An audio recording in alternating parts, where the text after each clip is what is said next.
దైవభక్తిని గూర్చిన మర్మము అనగా ఏమిటి? ఈ మర్మము మానవునికి ఏ విధంగా ప్రత్యక్షపరచబడింది?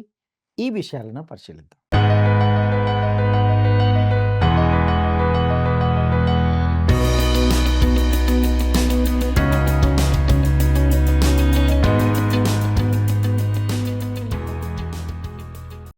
ప్రియమైన స్నేహితులారా, వర్డ్ రిసౌండ్స్ టుడే పరిచర్య పక్షంగా మిమ్మల్ని అందరినీ నేటి ఈ ప్రేమధార కార్యక్రమానికి స్వాగతం పలుకుచున్నాం. మొదటి తిమోతి పత్రిక యొక్క క్రమబద్ధమైన అధ్యయనాల ద్వారా లోతైన సత్యాలను నేర్చుకుంటూ మీరందరూ దినదినము దేవునిలో ఎదుగుతున్నారని తలుస్తున్నాం. నేటి ఈ పాఠంలో సంఘంలోని పరిచారకులను గూర్చి, వారికి ఉండవలసిన లక్షణాలను గూర్చి తెలుసుకుంటాం. ఇక వివరాల్లోకి వెళ్దామా? మంచి దేవుడు నా యేసయ్యా, చింతలన్నీ బాపునయా, హృదయ వాంఛతో చేరిన వారికి శాంతి జీవము ఇచ్చునయా, హృదయ వాంఛతో చేరిన వారికి శాంతి జీవము ఇచ్చునయా. మహిమా ఘనత ప్రభావము నీకే, మహిమా ఘనత ప్రభావము నీకే.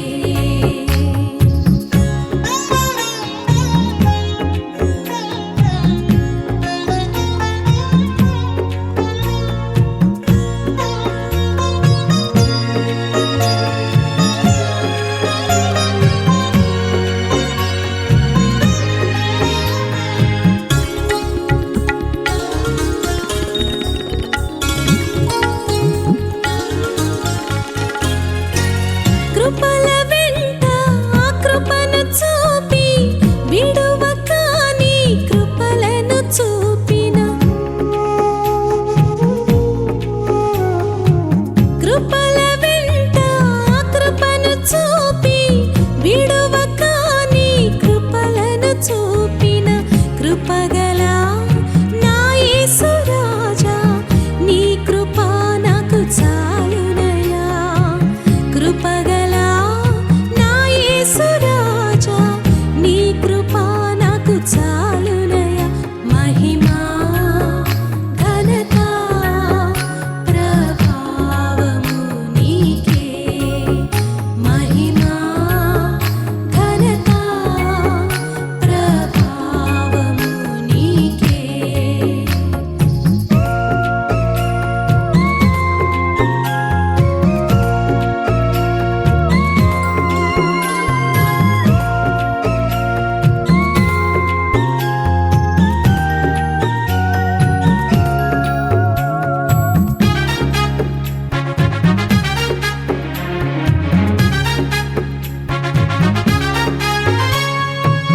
మహిమ వెంట మహిమను సగి నీ రూపమున నన్ను మార్చి,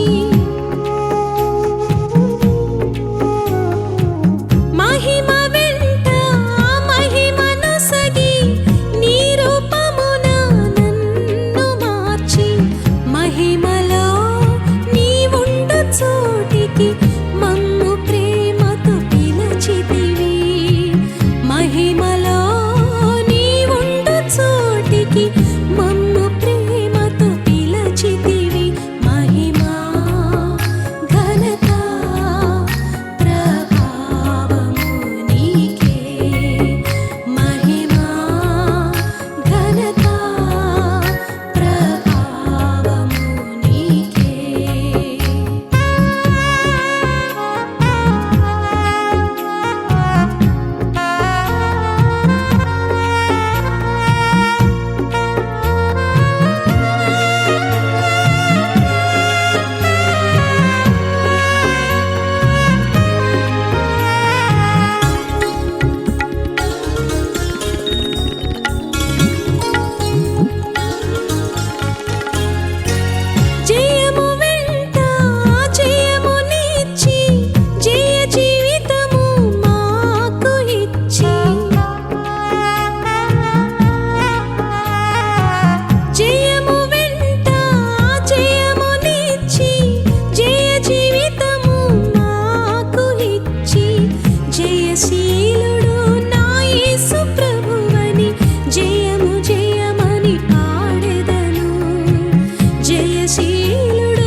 క్రీస్తునందు ప్రియమైన ప్రేమధార టీవీ వీక్షకులందరికీ మన ప్రభువును రక్షకుడైన యేసు క్రీస్తు నమ్మదగిన నామంలో శుభములు తెలియజేస్తున్నాం. నేటి మన ఈ పాఠంలో అపోస్తులైన పౌలు తిమోతికి వ్రాసిన మొదటి పత్రిక 3వ అధ్యాయము 8 నుండి 16 వచనాలను ధ్యానించుకోబోతున్నాం. ఈ భాగంలో పరిచారకులకు లేదా డీకన్లకు ఉండవలసిన లేదా కావలసిన లక్షణాలను గురించి తెలుసుకుంటాం. ఇక మనము తిమోతికి వ్రాసిన మొదటి పత్రిక 3వ అధ్యాయము 8వ వచనాన్ని గమనిద్దాం. అలాగుననే పరిచారకులు మాన్యులై ఉండి ద్విమనస్కులను, మిగుల మద్యపానాసక్తులను, దుర్లాభము నపేక్షించు వారినై ఉండక. ప్రియులారా, ఇక్కడ పరిచారకుడు అని అనువదించబడిన పదము కొన్ని సందర్భాల్లో సేవకుడు అని కూడా అనువదించబడింది. పౌలు మరియు అపోల్లో అనువారు పరిచారకులు అని పిలువబడి మత్తయి సువార్త 20వ అధ్యాయము 28వ వచనంలో ప్రభువైన యేసు క్రీస్తు సేవకుడు అని పిలువబడ్డాడు. రోమాపత్రిక 13వ అధ్యాయము 4వ వచనంలో ప్రభుత్వ అధికారులు సేవకులుగా పేర్కొనబడ్డారు. అదేవిధంగా 2వ కొరింథీ పత్రిక 11వ అధ్యాయము 15వ వచనంలో సాతాను సేవకులు అనే పదం వారికి వర్తింపచేయబడింది. కాబట్టి పరిచారకుడు లేదా సేవకుడు అనేది దాసునికి లేదా పనివారికి వాడబడిన సాధారణ పదం. ఇక ఆదిమ సంఘంలో డీకన్ అనగా పరిచారకుని యొక్క పదవి లేదా బాధ్యతకు సంబంధించి అపోస్తల కార్యములు 6వ అధ్యాయంలోని సంఘటన సందర్భంగా మనము చూస్తాం. అయితే అక్కడ డీకన్ అనే గ్రీకు పదం కూడా అక్కడ ఉపయోగించబడలేదు. కానీ ఆ మనుషులు సంఘంలో డీకన్లుగా నియమించబడ్డారని చెప్పడానికి పవిత్ర గ్రంథపరమైన ఆధారాలు ఉన్నాయని నాకు నమ్మకం ఉంది. డీకన్ లేదా పరిచారకుడుగా ఉన్నటువంటి వ్యక్తి సంఘపు భౌతిక విషయాలతో వ్యవహరించినప్పటికీ ఆధ్యాత్మిక మనిషిగా అతడు ఉండాలి. ఈరోజు మనకు సమస్య ఏమిటంటే ఆధ్యాత్మికమైన అర్హతల కంటే భౌతిక అర్హతల ఆధారంగా మనము ఒక వ్యక్తిని డీకన్గా నియమిస్తున్నాం. ఒక వ్యక్తి తన వ్యాపారంలో విజయవంతమైన వ్యాపారవేత్త అయితే అతడు మంచి డీకన్ అవుతాడని మనం భావిస్తాం.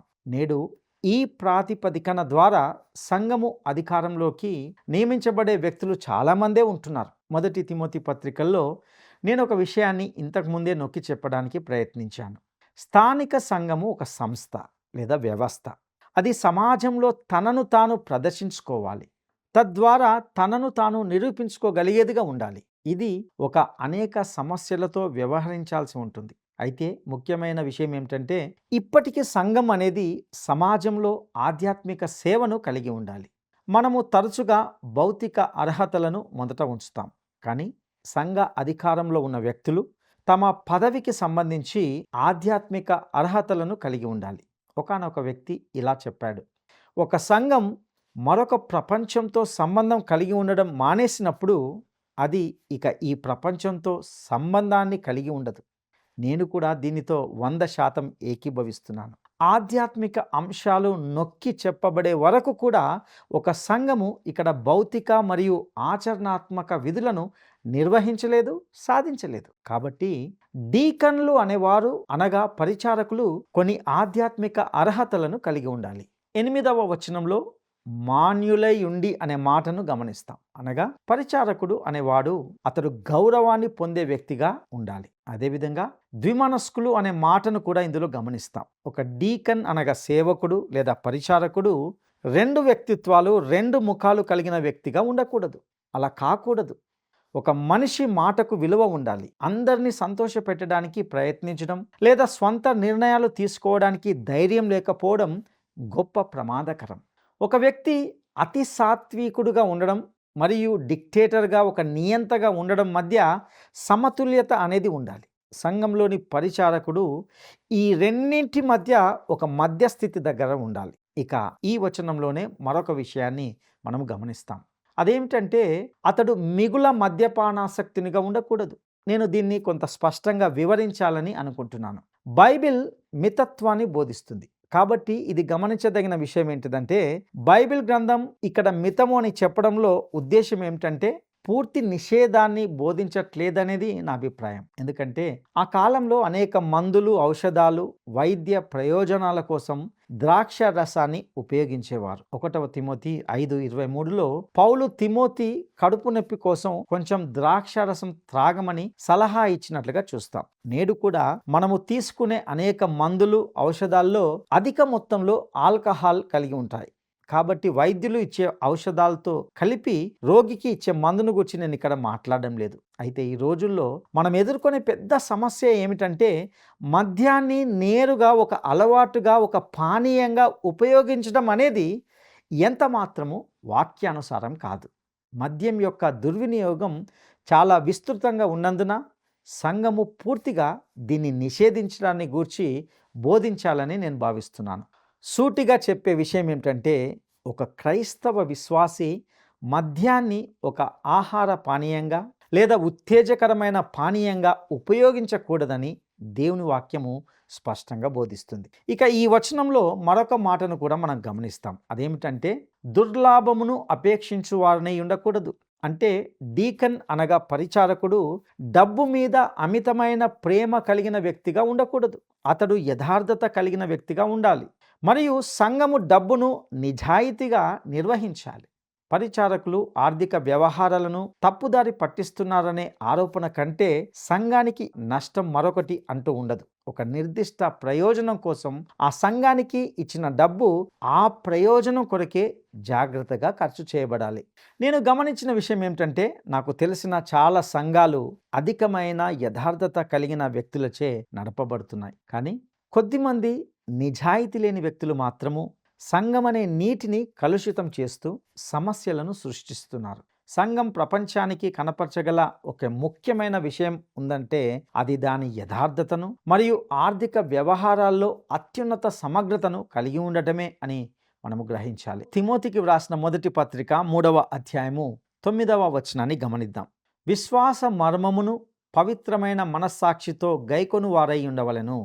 ప్రియులారా, విశ్వాస మర్మము అంటే క్రీస్తు యొక్క దివ్య ప్రకటన. పౌలు విశ్వాసము అని చెప్పినప్పుడు అతడు విశ్వాసం యొక్క నైరూప్య గుణాన్ని గురించి మాట్లాడడం లేదు, కానీ విశ్వాస సిద్ధాంతాల గురించి మాట్లాడుతున్నాడు. అతడు దీనిని రహస్యం అని పిలుస్తున్నాడు, ఎందుకంటే ఈ సిద్ధాంతాలు పాత నిబంధనలో బహిర్గతం చేయబడలేదు, కానీ ఇప్పుడు క్రొత్త నిబంధనలో బహిర్గతం చేయబడ్డాయి. అపోస్తుల కార్యంలోని ఆదిమ సంఘము అపోస్తులుల బోధయందు నిలకడగా ఉండింది అని మనకు తెలుసు. అపోస్తుల బోధయే ఆదిమ సంఘ విశ్వాసంగా ఉండేది. ఇదే నేటి సంఘ విశ్వాసం కూడా అయి ఉండాలి. మరియు సంఘం ఆ విశ్వాసాన్ని ప్రపంచం ముందు ప్రతిబింబించాలి. చాలామంది ప్రజలు విశ్వాసము పాత పడిపోయిందని మరియు మార్చబడాల్సిన అవసరం ఉందని భావిస్తారు. సంవత్సరాల క్రితం మన దేశంలోని ఒక జాతీయ పత్రికల్లో ఒక ఎడిటోరియల్ కాలంలో ఈ ఆలోచనకు మద్దతు ఇచ్చింది.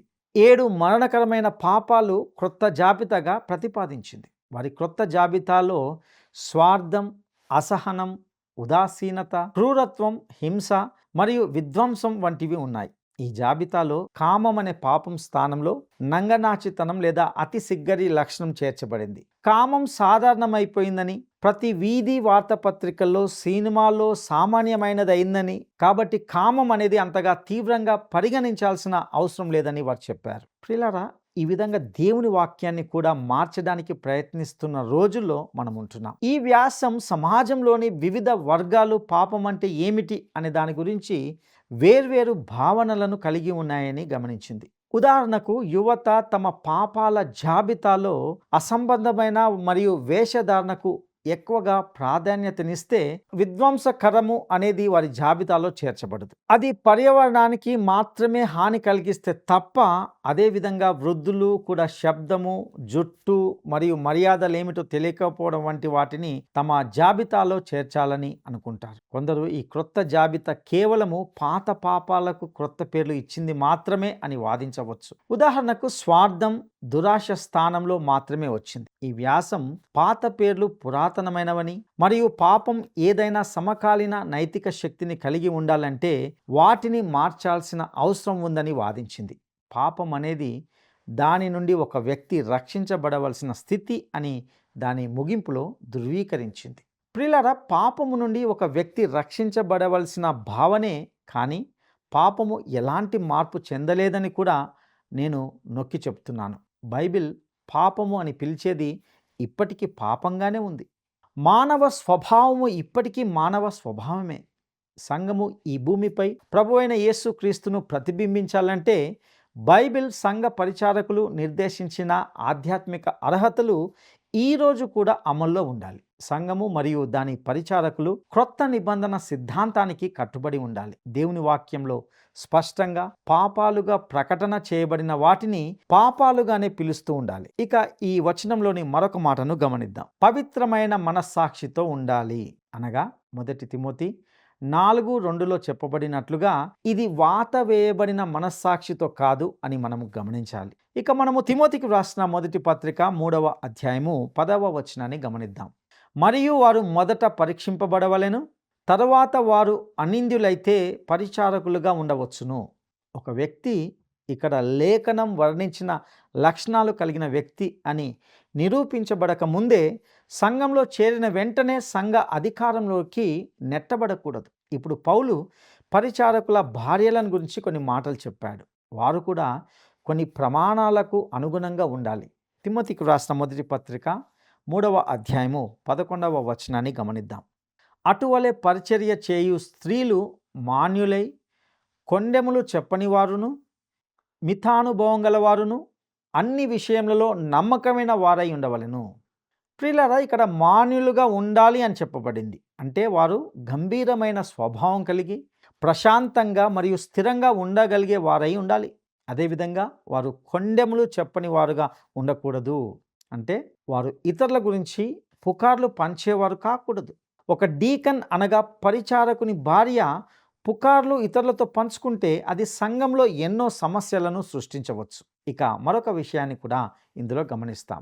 మితానుభవం గల వారుగా ఉండాలి. ఇది స్థిరమైన బుద్ధితో ఉండడాన్ని సూచిస్తుంది. మరియు వారు అన్ని విషయములలో నమ్మకమైన వారునై ఉండవలెను. అనగా ఆమె తన భర్తకు, క్రీస్తుకు మరియు ఆయన కార్యానికి నమ్మకమైనదిగా ఉండాలి. ఇక తిమోతికి వ్రాసిన మొదటి పత్రిక 3వ అధ్యాయము 12వ వచనాన్ని గమనిద్దాం. పరిచారకులు ఏకపత్ని పురుషులను, తమ పిల్లలను తమ ఇంటి వారిని బాగుగా ఏలువారునై ఉండవలెను. ప్రియులారా, ఇక్కడ గమనించవలసిన విషయం ఏమిటంటే డీకన్లు అనగా పరిచారకులు అధ్యక్షులకు అనగా పెద్దలకు చెప్పబడిన విధించబడిన వ్యక్తిగత మరియు కుటుంబ అర్హతలన్నింటినీ వారు కలిగి ఉండాలి. ఇక తిమోతికి వ్రాసిన మొదటి పత్రిక 3వ అధ్యాయము 13వ వచనాన్ని గమనిద్దాం. పరిచారకులై ఉండి ఆ పనిని బాగుగా నెరవేర్చిన వారు మంచి పదవిని సంపాదించుకొని క్రీస్తు యేసు నందలి విశ్వాసమందు బహుధైర్యము గలవారగుదురు. ఇక్కడ మంచి పదవిని అనగా దీన్ని మంచి గుర్తింపు అని కూడా అర్థం చేసుకోవచ్చు. మరొక మాటల్లో చెప్పాలంటే మంచిగా సేవ చేసే డీకన్ నమ్మదగిన వ్యక్తిగా గుర్తించబడతాడు. అదేవిధంగా ఇక్కడ బహుధైర్యం అనే మాటను కూడా గమనిస్తాం. ఇది సాక్ష్యంలో ఆత్మవిశ్వాసం మరియు ధైర్యాన్ని సూచిస్తుంది. ఒక డీకన్ లేదా పరిచారకుడు ప్రాథమికంగా ఒక ఆధ్యాత్మిక పదవిని కలిగి ఉంటాడని మనము గుర్తుంచుకోవాలి. నాకు ఒక సంఘటన గుర్తొస్తుంది. ఒకసారి ఒక డీకన్ను అధ్యక్షునిగా నియమించాలని అడిగారు. కానీ అతడు తనకు తగినంత ఆధ్యాత్మిక జ్ఞానం లేదని లేదా బైబిల్ను సరిగ్గా తెలుసుకోనందున ఆ పదవికి తాను అర్హుడు కాదని భావించాడు. ఒకవేళ అదే నిజమైతే అతడు డీకన్ కూడా అర్హుడు కాదు. కానీ కేవలము అతడు ఒక విజయవంతమైనటువంటి వ్యాపారవేత్త అనే కారణంతోనే అతడు డీకన్గా ఎంపికయ్యాడు. అధ్యక్షులు మరియు డీకన్లు ఇద్దరు కూడా క్రీస్తు సంఘానికి ప్రతినిధులుగా ఉండే ముందు ఆధ్యాత్మిక అర్హతలను నెరవేర్చాలి. ఇక తిమోతికి వ్రాసిన మొదటి పత్రిక 3వ అధ్యాయము 14వ వచనాన్ని గమనిద్దాం. శీఘ్రముగా నీ యొద్దకు వత్తునని నిరీక్షించుచున్నాను. పౌలు మాసిదోనియాలో ఉన్నప్పుడు తిమోతి ఎఫెసులో ఉన్నాడు. పౌలు తిమోతిని త్వరలో కలిసే ఆశతో ఈ లేఖను వ్రాశాడు. ఇక తిమోతికి వ్రాసిన మొదటి పత్రిక 3వ అధ్యాయము 15వ వచనాన్ని గమనిద్దాం. అయినను నేను ఆలస్యము చేసిన ఎడల దేవుని మందిరంలో అనగా జీవము గల దేవుని సంఘములో జనులేలాగు నీవేలాగు ప్రవర్తింపవలెనో అది నీకు తెలియవలెనని ఈ సంగతులను నీకు వ్రాయిచున్నాను. ఆ సంఘము సత్యమునకు ఆధారమునై ఉన్నది. ఈ పత్రికకు మూలవచనం ఈ వాక్యమే. ఎందుకంటే మొదటి తిమోతి పత్రిక సంఘపు నియమాలను వివరించే గ్రంథం. పౌలు దూరంగా ఉన్నప్పుడు ఇలా వ్రాశాడు. దేవుని ఇంటిలో అనగా సంఘములో ఎలా నడుచుకోవాలో నీకు తెలియజేయవలనని ఈ సంగతులు రాస్తున్నాను అని తిమోతితో అంటున్నాడు. ఇక్కడ జీవం గల దేవుని సంఘం అనగా పౌలు ఇక్కడ నిజమైన సంఘం గురించి మాట్లాడుతున్నాడు. సత్యంనకు ఆధారము అనగా స్తంభమును పునాదినై ఉంటున్నది. స్తంభము అంటే సహాయము, ఆధారము లేదా పునాది అని పౌలు అంటున్నాడు. సంఘమే సత్యాన్ని నిలబెట్టేది, సత్యానికి ఉన్న ఆధారము. సంఘ పరిచారకులు సత్యాన్ని సరిగ్గా ప్రతిబింబించకపోతే సంఘానికి ఆధారం అంటూ ఏది లేదు. అది సత్యాన్ని ఎలా నిలబెట్టగలదు అని అంటున్నాడు. ఒకసారి నాకు తెలిసిన ఒక డీకన్ నేను చూసినటువంటి అతిపెద్ద బైబిల్ని ఎప్పుడు మోసుకొని వచ్చేవాడు. అతన్ని చూస్తే ఒకవైపు బైబిల్ బరువుతో వంగిపోయినట్లు కనిపించేవాడు, కానీ అతడు నమ్మదగిన వ్యక్తి కాదు. అతని నైతికతపై అనేక ప్రశ్నలు ఉండేవి. అతడు సేవ చేసిన సంఘానికి గొప్ప హాని కలిగించాడు, దాని పేరును కలుషితం చేశాడు. సంఘము దేవుని సత్యాన్ని ఎలా బాహ్య ప్రపంచానికి ప్రకటించడానికి, ఎలా నడుచుకోవాలో, ఎలా ప్రతినిధిగా ఉండాలో తెలియజేయడానికి పౌలు ఈ పత్రికను రాస్తున్నాడు. ఇక తిమోతికి రాసిన మొదటి పత్రిక 3వ అధ్యాయము 16వ వచనాన్ని గమనిద్దాం. నిరాక్షేపముగా దైవభక్తిని గూర్చిన మర్మము గొప్పదై ఉన్నది. ఆయన సశరీరుడుగా ప్రత్యక్షుడయ్యెను, ఆత్మ విషయమున నీతిపరుడని తీర్పునందెను, దేవదూతలకు కనబడెను, రక్షకుడని జనములలో ప్రకటింపబడెను, లోకమందు నమ్మబడెను, ఆరోహణుడై తేజోమయుడయ్యెను. ఈ వాక్యము బహుశా ఆదిమ సంఘం యొక్క మొదటి విశ్వాస ప్రకటనలలో ఒకటి. కొందరు పండితులు ఇది ఆదిమ క్రైస్తవుల ఆరాధనలో ఉపయోగించిన స్తోత్ర గీతం అని భావిస్తారు. ఈ వచనం బహుశా సంఘం యొక్క ప్రాథమిక విశ్వాసాల్లో ఒకటి. కొంతమంది ఇది ప్రారంభ క్రైస్తవ సమాజం యొక్క పాటల్లో ఒకటి అని భావిస్తారు. ఇక్కడ నిరాక్షేపముగా అంటే స్పష్టంగా లేదా అనివార్యంగా అని అర్థం. అదేవిధంగా దైవభక్తిని గూర్చిన మర్మము గొప్పదై ఉన్నది అనే మాటను కూడా గమనిస్తాం. దైవభక్తి యొక్క మర్మము ఏమిటంటే దేవుడు యేసుక్రీస్తు రూపంలో ఈ లోకంలోకి వచ్చి పాపం యొక్క శిక్షను భరించి మనుషులను దేవుని పోలికగా మారుస్తున్నాడు.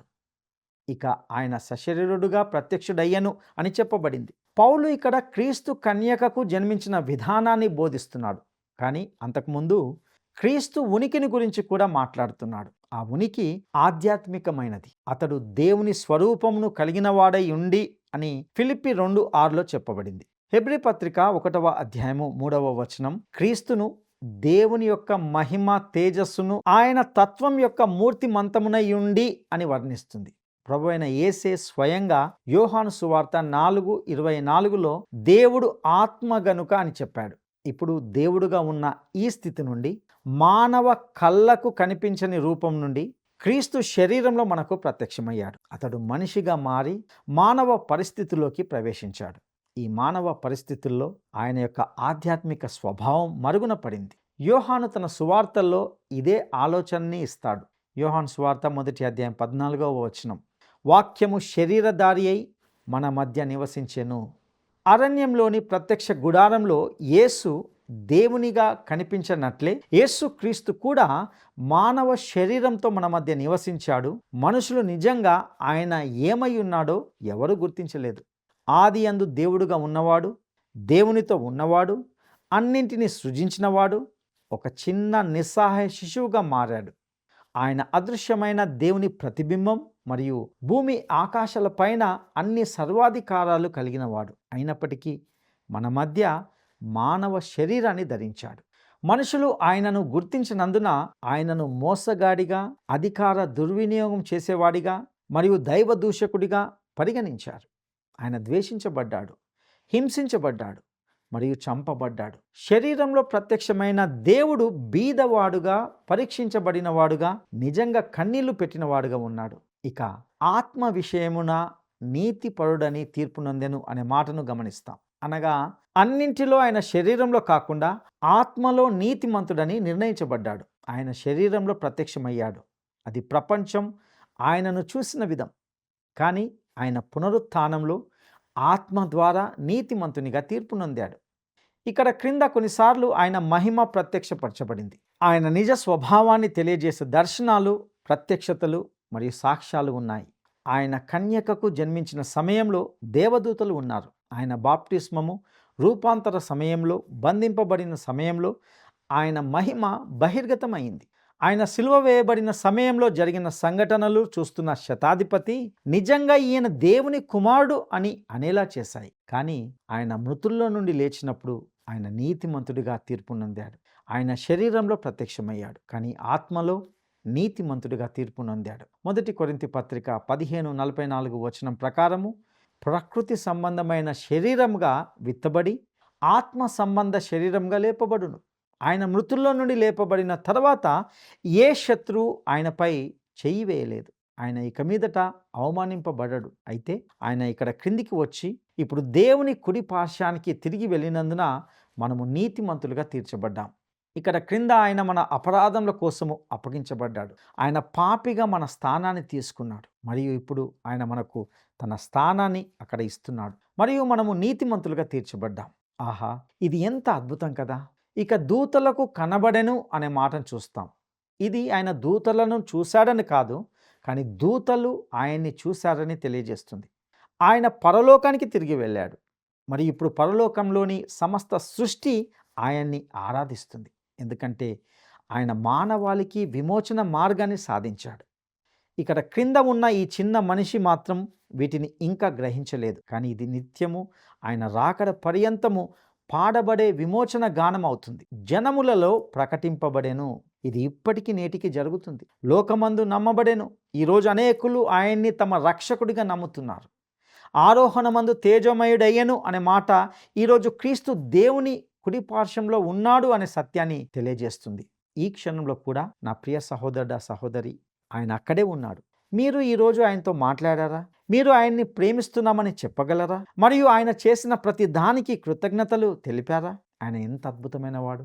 ఈ సత్యాలను మీ జీవితాలకు అన్వయించుకొనుటకు ప్రభు మీకు సహాయం చేయనుగాక. దైవాశీస్సులు.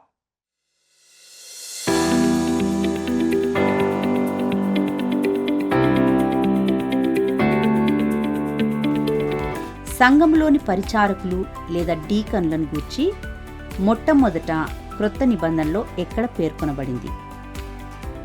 సంఘంలోని పరిచారకులు లేదా డీకన్లను గూర్చి మొట్టమొదట క్రొత్త నిబంధనలో ఎక్కడ పేర్కొనబడింది?